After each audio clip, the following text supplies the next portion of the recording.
ہمارے بزرگوں کے شجرے کے اندر ان کا اعلیٰ درجے کا واسطہ ہے۔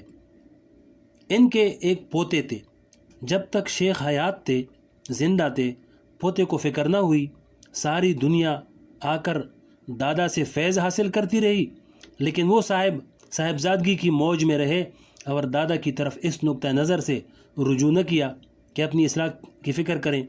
جب شیخ کا انتقال ہو گیا تب ان کو حسرت ہوئی کہ یا اللہ میں کتنا محروم رہ گیا، کہاں کہاں سے لوگ آ کر ساری دنیا فیض یاب ہو گئی اور فیض اٹھا گئی، اور میں گھر میں ہوتے ہوئے کچھ بھی حاصل نہ کر سکا، یعنی چراغ تلے اندھیرا۔ اب حسرت ہوئی تو سوچا کہ کیا کروں، تلافی کیسے ہو۔ خیال آیا کہ میرے دادا سے جن لوگوں نے اصلاح نفس کی یہ دولت حاصل کی ہے، ان میں سے کسی کی طرف رجوع کروں۔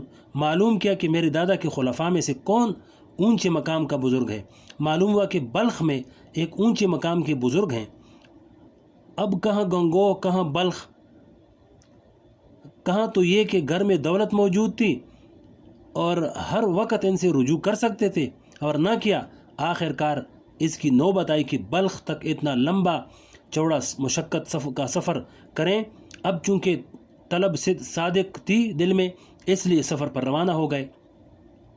ادھر جب شیخ کے خلیفہ کو جو بلخ میں مقیم تھی معلوم ہوا کہ میرے شیخ کے پوتے آ رہے ہیں، تو اپنے شہر سے باہر نکل کر انہوں نے بہت بڑا شاہانہ استقبال کیا، اکرام کے ساتھ گھر لے کر آئے، شاندار کھانے پکوائے، اعلیٰ درجے کی دعوت کی، بہت اعلیٰ درجے کی رہائش کا انتظام کیا، قالین بچھوائے، اور خدا جانے کیا کچھ کیا۔ جب 1-2 دن گزر گئے تو انہوں نے کہا کہ حضرت آپ نے میرے ساتھ بڑی شفقت کا معاملہ کیا، بڑا اکرام فرمایا، لیکن در حقیقت میں کسی اور مقصد سے آیا تھا۔ پوچھا کیا مقصد ہے؟ کہا کہ مقصد یہ تھا کہ آپ میرے گھر سے جو دولت لے کر آئے تھے، اس دولت کا کچھ حصہ مجھے بھی عنایت فرما دیں، اس لیے حاضر ہوا تھا۔ شیخ نے کہا کہ اچھا وہ دولت لینے آئے ہو؟ کہا کہ جی ہاں۔ کہا کہ اگر وہ دولت لینے آئے ہو تو یہ غالیچے، یہ قالین، یہ اعزاز و اکرام، یہ کھانے پینے کا انتظام سب ختم کر دیا۔ رہائش کا انتظام جو اعلیٰ درجے کا کیا گیا تھا وہ بھی ختم کر دیا جائے۔ انہوں نے پوچھا کہ اب کیا کروں؟ فرمایا کہ ہماری مسجد کے پاس ایک حمام ہے، اس میں وضو گرم کرنے والوں کے لیے لکڑیاں جلا کر پانی گرم کیا جاتا ہے، تم وہاں حمام کے پاس بیٹھا کرو اور لکڑیاں جونک کر وضو کرنے والوں کے لیے پانی گرم کیا کرو، بس تمہارا یہی کام ہے، نہ بیت، نہ وظیفہ، نہ ذکر، نہ معمولات، نہ کچھ اور۔ انہوں نے پوچھا رہائش کہاں؟ فرمایا کہ رات کو جب سونا ہو تو وہیں حمام کے پاس سو جایا کرو۔ کہاں تو یہ اعزاز و اکرام و استقبال ہو رہا ہے، قالین بیچ رہے ہیں، کھانے پک رہے ہیں، دعوتیں ہو رہی ہیں، اور کہاں اب حمام جونکنے پر لگا دیے گئے، اب حمام میں بیٹھے ہیں اور آگ میں لکڑیاں جونک رہے ہیں۔ لکڑیاں جونکتے جونکتے شیخ نے ایک دن جمعدارانی جو کہ وہ کوڑا کرکٹ اٹھاتی تھی کو ہدایت کی کہ ایسا کرنا کہ حمام کے پاس ایک آدمی بیٹھا ہوگا، یہ کچرے کا ٹوکرا لے کر اس کے قریب سے گزر جانا، اور اس طرح گزرنا کہ اس ٹوکرے کی بو ان کی ناک میں پہنچ جائے۔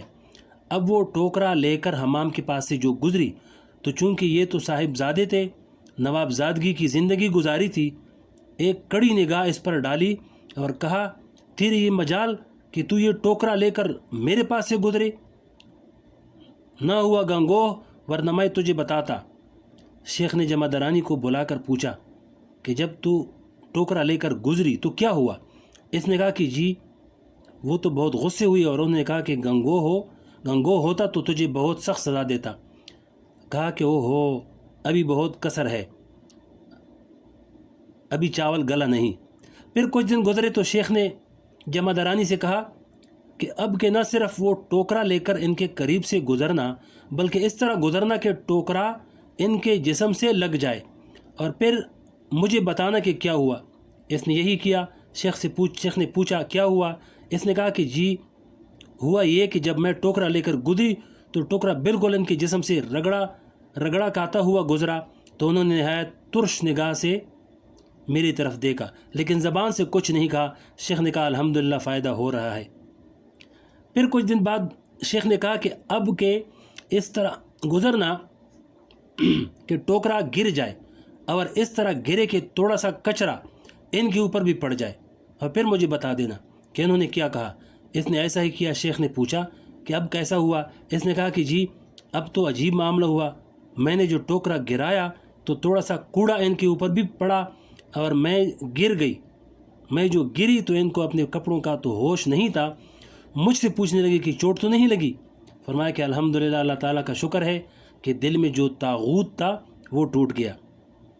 اب ان کو بلا کر ڈیوٹی بدل دی، کہا کہ اب تمہارا وہ حمام کا کام ختم، اب تم ہمارے ساتھ رہا کرو۔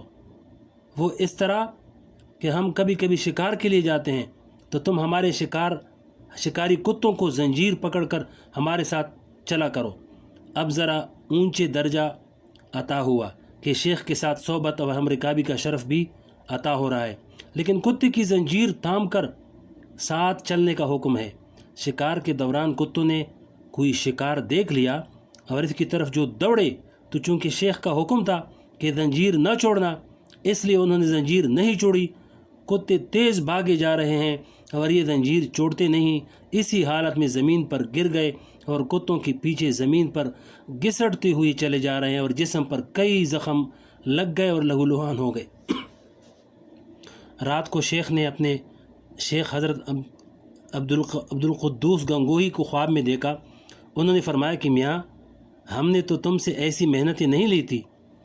اس وقت ان کو تنبیہ ہوئی، بلایا اور بلا کر گلے سے لگایا اور فرمایا آپ جو دولت لینے آئے تھے اور جو دولت آپ کے گھر سے اللہ تعالیٰ نے مجھے عطا فرمائی تھی، الحمدللہ میں نے وہ ساری دولت آپ کے حوالے کر دی۔